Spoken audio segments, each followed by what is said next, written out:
Wonderhussy here. Backpacking again. I know after my last backpacking trip, I swore I'd never do it again. I'm not a huge fan of backpacking unless the hike leads to some kind of great reward at the end, like a hot spring or some kind of exceptional ghost town. That's right.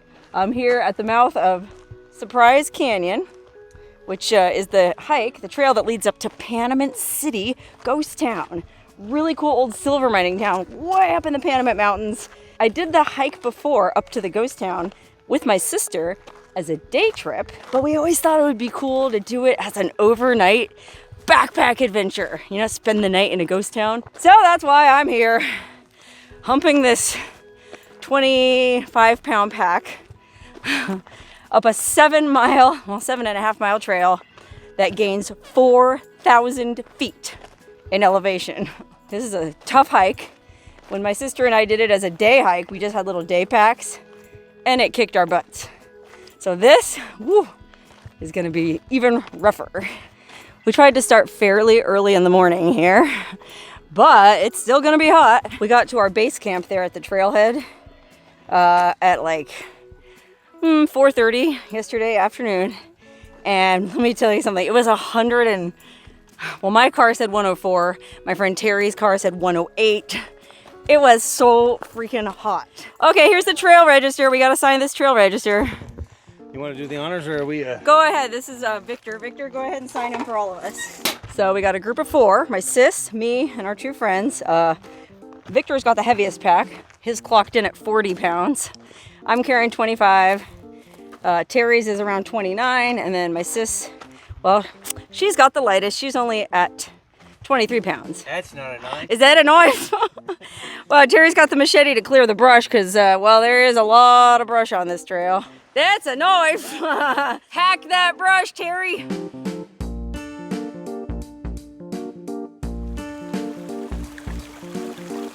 Hard to believe we're in Death Valley, as lush as this beautiful canyon is, huh?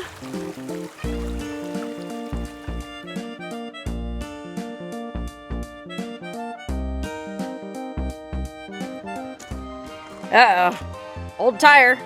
Believe it or not, you used to be able to drive all the way up to this ghost town. There used to be a road all the way down from the valley floor. And it was here until like, I want to say 1986. And then there was a big flash flood that came down and ripped out most of the road. So now the only way you can get up to this ghost town is on foot.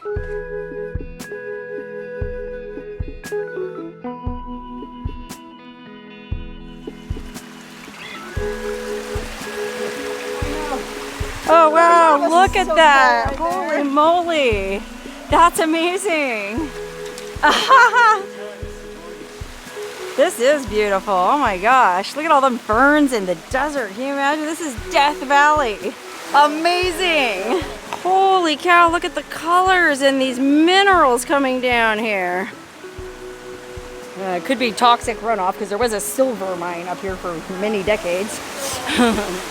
Oh, no way, I didn't see this. Was this here before? Look at this, somebody carved into the rock. Human stupidity has no limits.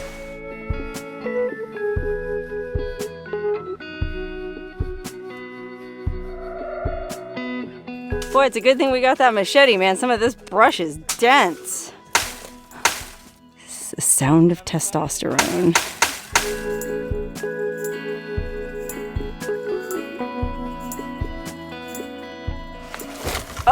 Okay, so we've hiked up quite a ways. We don't really know how far we've come because none of us is wearing a pedometer. We've been hiking about 3 hours, but we are going slow. So the guess is we've probably gone around 5 miles, 2 more to go. In my memory, there was no spring up top, so we're kind of passing the last bit of the creek and we feel like we should probably filter some water, even though we don't want to carry more weight the last couple miles. All right, filled up this bottle with water. I'll filter it when we get back to camp. I'm just gonna go ahead and stick it in my pack. I made the mistake of just checking my altimeter on my phone and it was bad news. I don't know how accurate it is, but I think this hike has 4,000 feet of elevation gain overall, and well, it said we'd only gone about 1,200.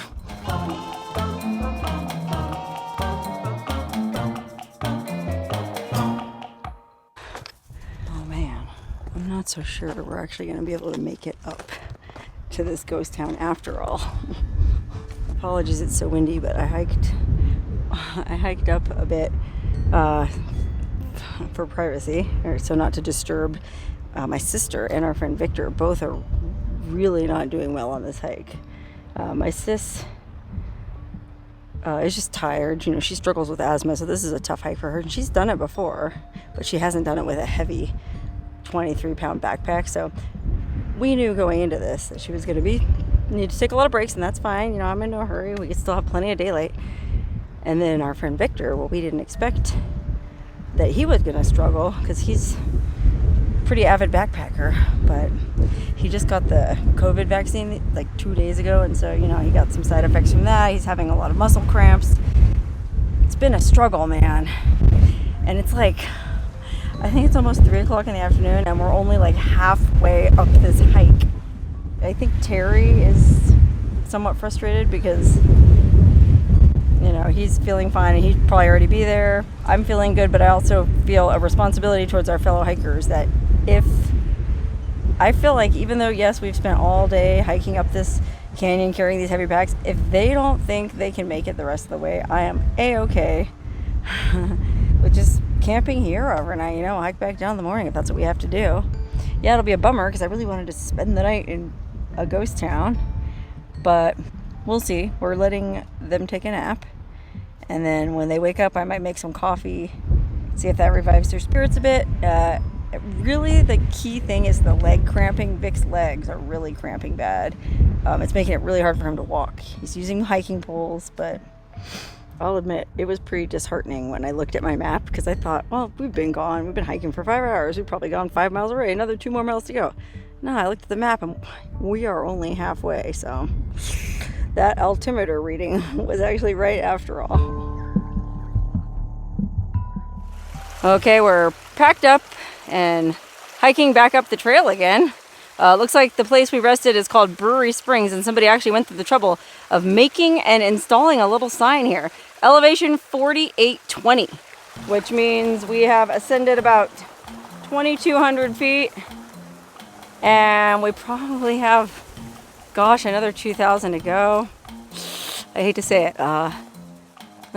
After the nap, we had a little bit of coffee, and everybody's spirits seemed to improve to the point where we decided to continue on. We got about 2-3 hours of daylight left, 3 more miles to go, depending on how it goes. Man, we'll make it there if we can. Everybody wants to keep trying, so fingers crossed.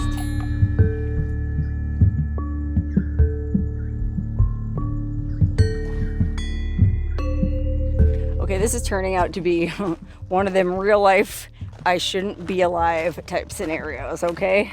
You know that TV show I Shouldn't Be Alive, where they show people who inexplicably survive terrible outdoors adventure accidents?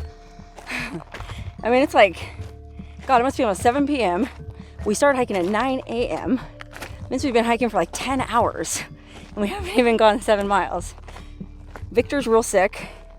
He's vomited twice pretty copiously, not to gross you out. He pooped. He's out of drinking water because we passed the last spring where we took a break and we filled our bottles, but he was banking on the fact that there's a spring up here at the ghost town, so he didn't pump any water. My sister and I gave him a liter to keep him going, but essentially, I guess what I'm trying to say is we're all kind of low on water. So we're real close to the ghost town. Victor seems to think he still keep pushing himself a little bit at a time to get up here to at least find a flat place to set up camp. This is real rocky here. So I thought, we need to find water too. I don't remember there being any water at Panamint City, but Victor said he watched some YouTube videos and there was like a cistern at one of the cabins that has water. So, sorry for the huffing and puffing. My sister and Victor stayed back there. They're less than a mile from Panamint City. Terry went on ahead to scout for water, and I'm gonna go up there as well because 2 pairs of eyes are better than 1, and we don't have a ton of daylight left. And I feel like we need to find drinking water before it gets dark.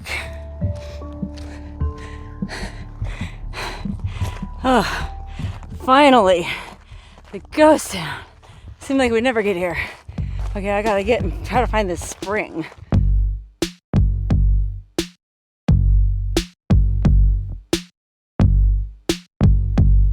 Oh, the cabin.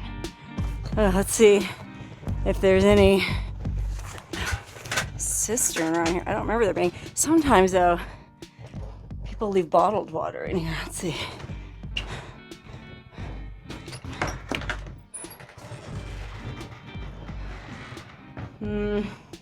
Oh yeah, look. 1, 2, 2.5 jugs of water in there. Good to know. Let's go look and see if we can find a spring before it gets. Please leave clean water for those who arrive thirsty. So there must be a spring or something around here somewhere. Doesn't say anything about where the water is though.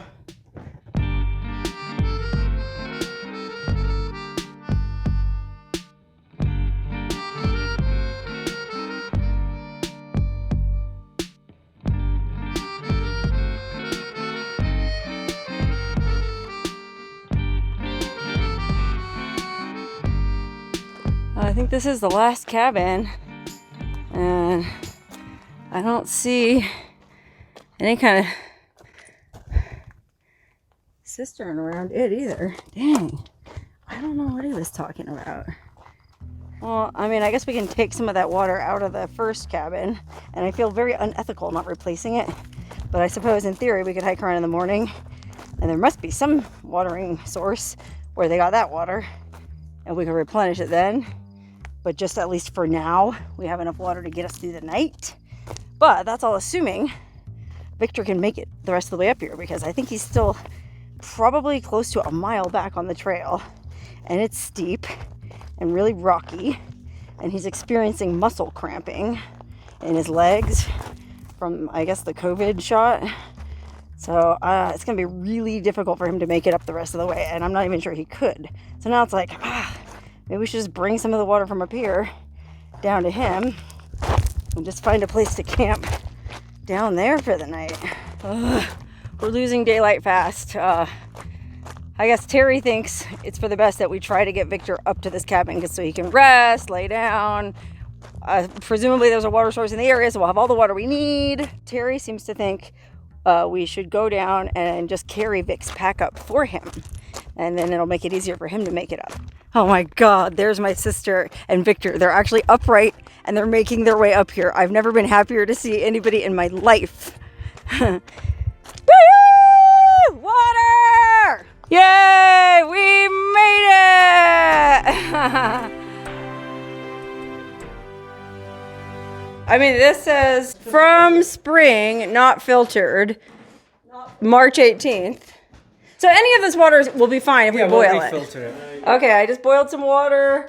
I'm having a dinner here. I'm having beef stroganoff. I've never tried this before, but at this point I could eat just about anything and it would taste good. Now, we all decided to sleep inside. Well, 3 of us are going to sleep in the cabin. I know it's challenging lighting, but Victor's laying there. He vomited one more time, but he seems to be doing okay. We got plenty of water for him. We're keeping an eye on him. My sis just put up her tent. She's gonna sleep in the middle. She doesn't want any rats to bite her in the face, so she's gonna be sleeping in tent. I'm gonna take my chances on this freaking cot and hope no rats mess with me. And then Terry's gonna sleep out on the deck. How's the deck?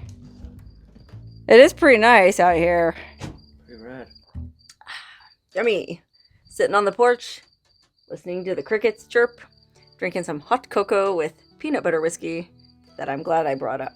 But after this, we're just going to pass right out because we are all wiped out. And, well, we need to get up early so we can look at the map, figure out where this spring is, go get water, and do some exploring.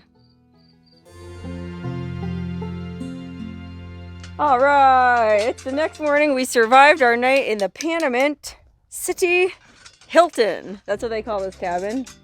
Presumably because it's the most fixed up of all the cabins, and it was pretty comfy.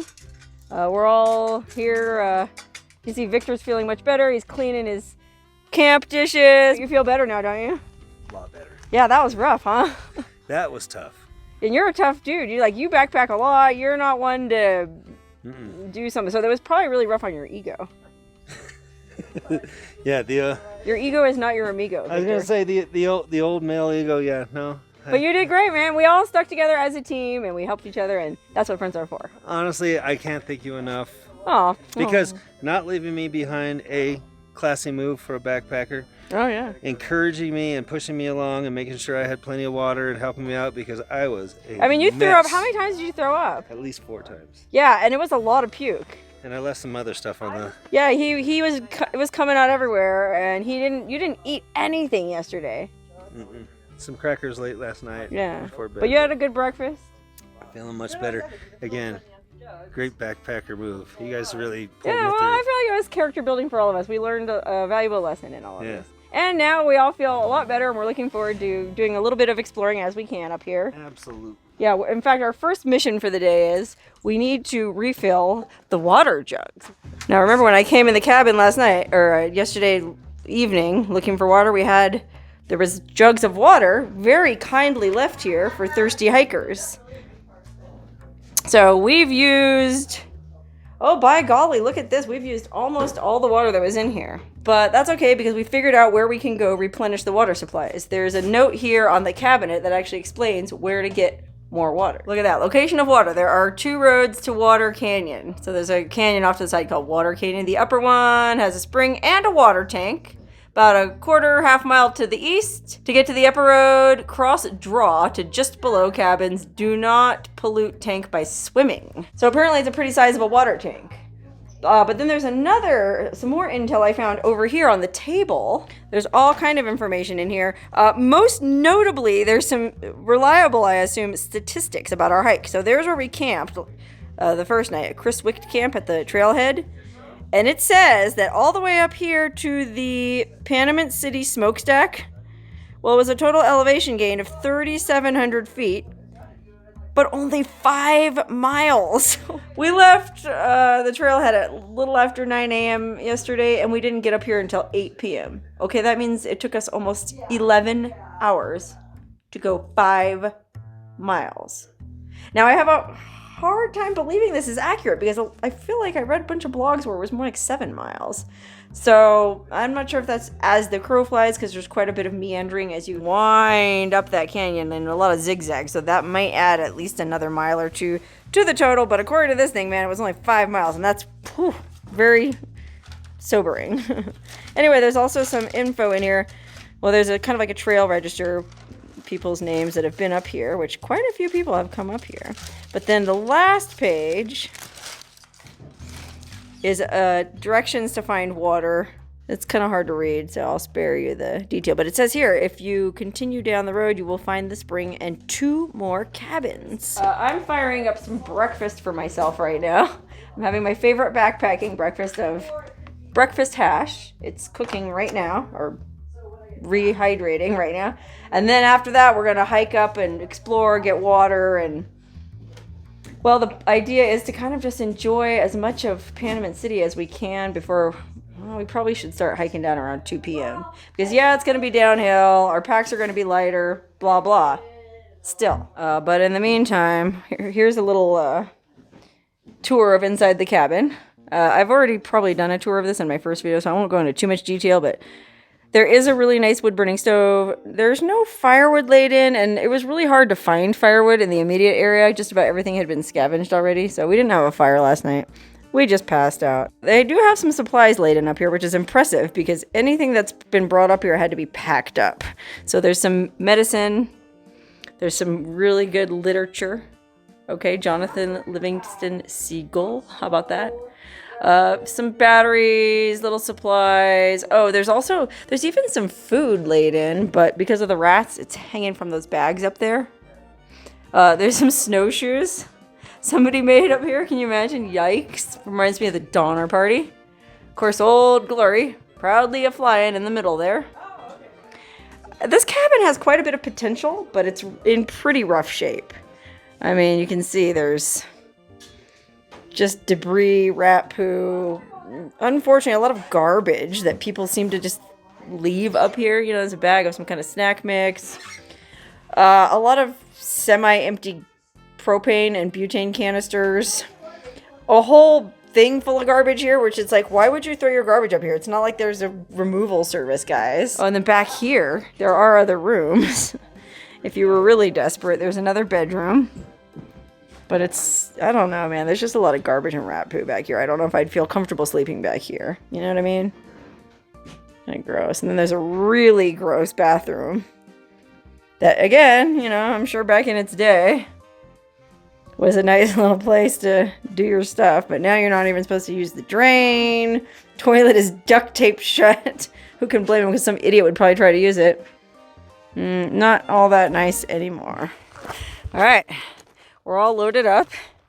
We got all the empty water bottles from the cabin in our backpacks.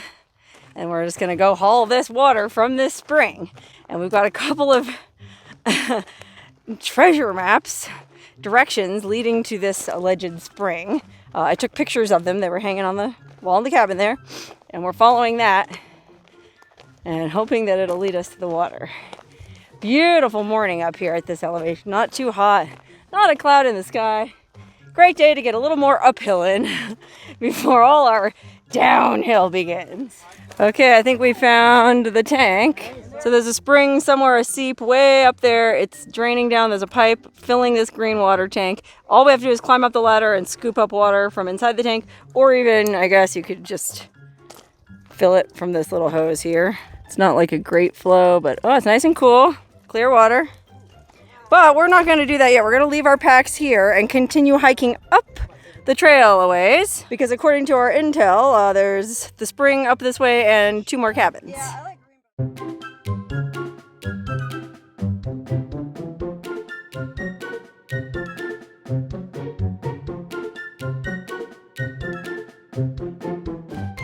Shut up! Look at this tub! Man, that's a really impressive flow of water. You can see there's a pipe coming into it. Well, maybe you can't see because those branches are hiding it, but that's where it's coming in. And this pipe is coming from here. And you can see how much water is just coming out of the ground here, flowing into the pipe. I mean, this is in Death Valley. Isn't this wild? Look how lush this is. And there's just kind of like water coming up out of the ground. Plenty of it too. You could definitely live up here and grow crops, get by, little hunting. Oh, this was the garden. There's like little, what are like irises or crocuses or something? And then look at this beautiful apple tree flowering. Oh my goodness. Amazing. And it's right out in front of these 2 really busted up old cabins. Unfortunately, there won't be anything left inside, but let's go take a quick look. Oh my God, somebody had a paradise up here. Oh my goodness, look at these old beds. Yikers. Oh my Lord, look at that old cabin. Holy wow. Okay, gotta fill every last pouch and jug of water we have. Yeah, and then we're gonna leave those jugs in the cabin. I've got a couple more jugs in my backpack. We got plenty of water. Oh my gosh, it's so freaking beautiful and peaceful up here. You know, having seen that little stream and that little meadow, you could easily probably grow your own food and just live wild up here, but apparently I guess it is part of Death Valley. I didn't realize that, and the Park Service does come out here periodically to check on the place, so you wouldn't be able to just live up here without getting busted sooner or later. Anyway, we all just went back to camp and back to the cabin, and Vic made us all delicious bean and rice burritos. I think he feels bad for having held us up on the way up yesterday, but we told him it was nothing. It's what friends are for. We're all for one, one for all. He's feeling a lot better, looking a lot better. I think he'll be fine on the descent. I should note that, well, he wanted me to note that he just got vaccinated like 2 days before the hike. And so that's probably why he got so winded and cramped up. He doesn't recommend undertaking any strenuous activity like this that soon after a vaccine. Now, that being said, I just got my 2nd dose of the vaccine myself, but it was like 10 days ago, and so I was fine. I didn't feel any effects. So the cabin we stayed in, I don't even know. I guess it was just some old miner's cabin. This stone building here, I think, was the bank originally, and you can kind of tell because of the thick walls to protect all that valuable silver from being stolen. Which, speaking of that, this ghost town has like one of the most interesting histories of any ghost town I've ever explored. So these 2 stagecoach robbers found silver out here back in the 1870s, 1880s. And they got all fired up because I guess they were on the run from the law, hiding out in the mountains of Death Valley, found this silver deposit, and now they needed to figure out a way to extract all the silver. Well, they didn't have the means to do it themselves, so they went to some crooked senator from Nevada, I think. I think they got a couple crooked senators in on it, and they cut some kind of deal with them, like, okay, we'll give you half of what we found if you guys set up a mine and a mill and all that.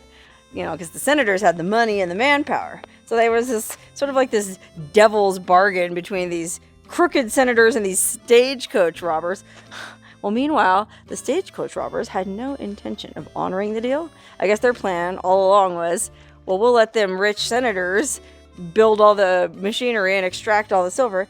And then once they, you know, mill it, or I don't know what you call when you put it into ingots, then the stagecoach robbers planned to just steal it all back off of this friggin' wagon that was carrying it back down the valley. But guess what? When you try to do a deal with the devil, well, you gotta watch out, because them crooked senators were just as bad as the stagecoach robbers, so they already suspected that was gonna happen. So instead of putting the silver into, or forming it into ingots that were manageable to pick up and move around, they made these 400-pound giant cannonballs of silver that you couldn't even transport with just one wagon. I think it took multiple wagons just to pull one cannonball all the way down that rough canyon that we hiked up, and then I guess to Los Angeles or wherever from there.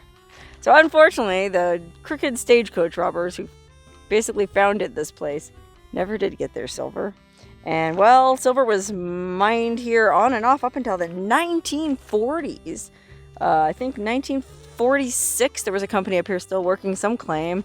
But I think that was the last real mining claim up here. And, well, it's been pretty much deserted and abandoned since then. My understanding is it was kind of like a hippie colony. Maybe in the 70s, there was a bunch of hippies kind of living up here in the old buildings and cabins. And that might be why you see some of these trailers and stuff up here, because back then the road was still passable. Until I think 1986, there was a really crazy flash flood come roaring down this valley and just tore out the road. And, well, ever since then, the only way to get up here is hiking up like we did. All right, it's time to leave this beautiful little cabin in this peaceful little valley and hike on down. We got our pedometer set so we can find out once and for all exactly how far it is.